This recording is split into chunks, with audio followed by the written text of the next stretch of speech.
Hello, I'm outside now, because inside is too loud and, you know, you may be able to hear various things like cars and such, but whatever. Today we're talking about One Piece. I just happen to have volume 41, because I like it. It's the one where it's Enies Lobby. Enies Lobby / Water 7 is my favourite arc of the whole thing, if you know what that is. But, for people who don't know what One Piece is, it is great, and I am here to tell you that it is the best thing ever. And this is why. This is why it's the best thing ever. Basically, it's just like real good. Now that's what you call a spicy meatball. I don't know what to say about One Piece. It's real good. It's pirates. It's what you would. It's like the you know, the thing, the best manga. I said in my Dragon Ball thing, I put One Piece above Berserk. People are like, oh, well, a couple people are like that. It's because Berserk is also very good. I don't own any physical copies of Berserk, so I might not ever talk about that. But One Piece, I have this volume, and I have volume 1. And there's so many volumes of One Piece that I would never own all of them. But the reason it's the number 1 for me is purely because it is consistent, and the level of which it's consistent is very high. It ticks all the boxes for a cool adventure story. It's funny, it's heartwarming, it's emotional, and it never, ever drops in quality. Despite being one of the longest, or not the longest, but one of the longest manga ever. One of the longest adventure stories ever put to print. It is incredibly cool. And that's really all you need to say. You know, specifics can get confusing for people who don't know whether they want to get into it. You know, the whole thing of it being like one of the longest manga ever is just like, that's daunting. But just know that it never gets bad. That's the main thing. It never gets bad. The things that it does right forever. Even up to the current chapters. By the way, plug. There's like a half reason to make a plug. The Pod Cast on YouTube. My friend Nate and I talk about the latest releases of One Piece. Every chapter it comes out, we're like, new chapter, new stuff to talk about. And that, you know, we talk about it every week, and that's great. The appeal of One Piece is hard to define, but I did a good job of it in this video. Also, podcast thing.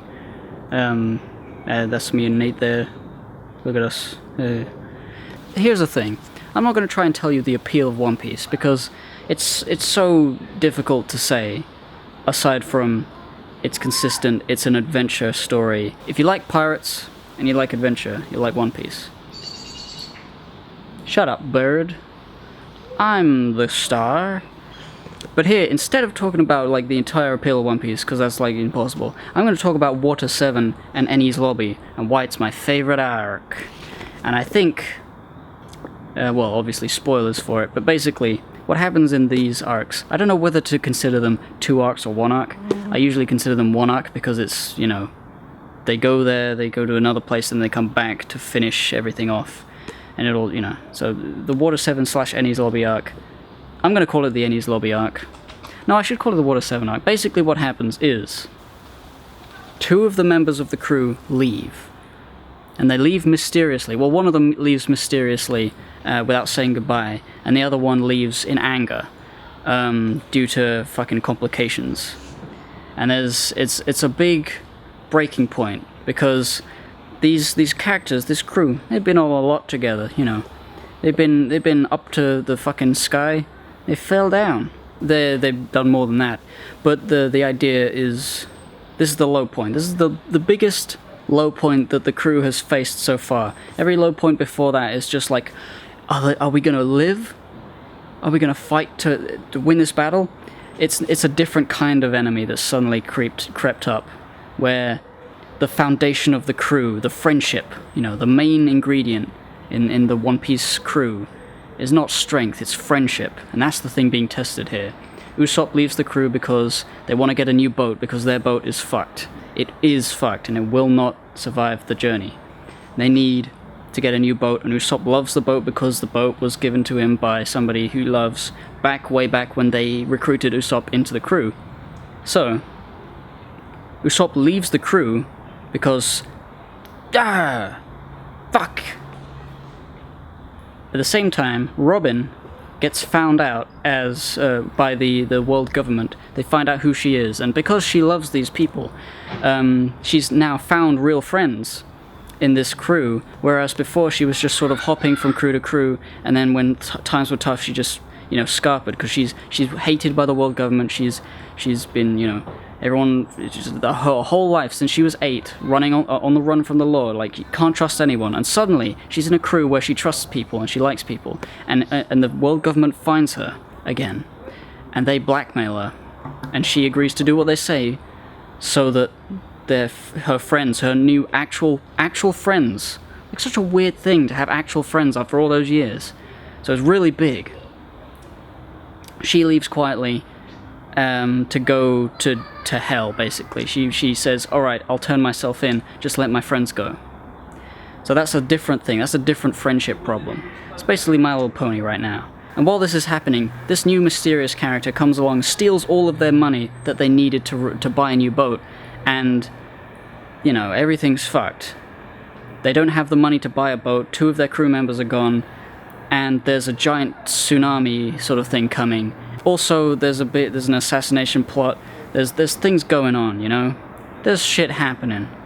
And it's real fucked, it's real sad, everything's real sad and low.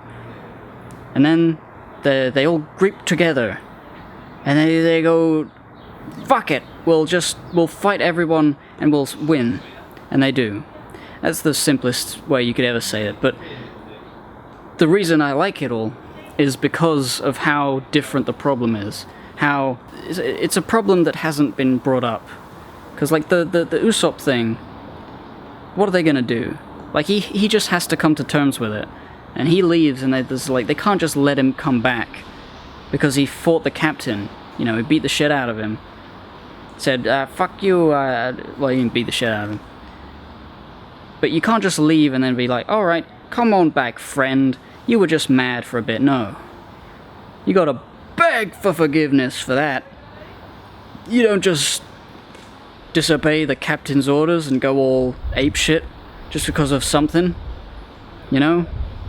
It's honorable and professional, even though it's about, friends and pirates and freedom and it's like the honor-bound sort of thing I like about it. I'm terrible at vlogging. It's also the point in the story where the world government, the Marines, start to actually be more than just that rotten old fucker over there.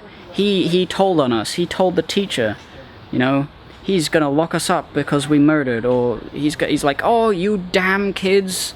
Before it was just sort of like, you damn kids, you're always messing up us Marines' job. Us policemen, we're always trying to do things, and you pirates, ooh, you pirates. But now, the world government and the Marines are like an actually insidious, evil corporation that, it's really just the coolest moment ever. I think it's in here, is when Usopp, or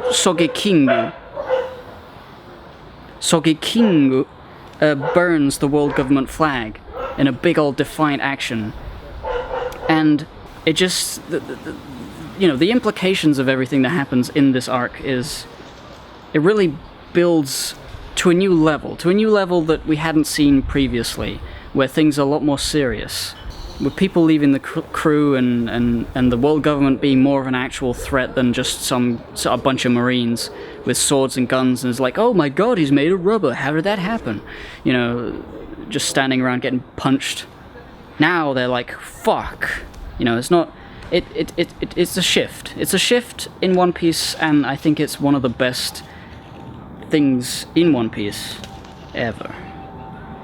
Oh, and also, the sea train, coolest thing ever. I've always loved that sort of thing, ever since Spirited Away. The idea of a train over the sea, really cool. That's my vlog, that's all I gotta say. I like Water 7, I like One Piece. You should read it. And you should check out the podcast. You should read it so you can catch up with the podcast. That's what this has all been. It was just a ruse, a ploy, to get you to go to that podcast channel and read One Piece along with me and Best Guy Ever. Because, so cute, she's so sad, she's just a little baby. I can't think of a time after Enies Lobby where the stakes have been raised by quite the same level. I guess Fishman Island, because they come back after that time, or Marineford. Actually, Impel Down is probably the time. But this feels so much more impactful because it's the first time it happened, and they did it. Such stuff happens. Such stuff the dreams are made on. The dreams of One Piece, the romance dawn, and you know, various other things that I'm saying right now.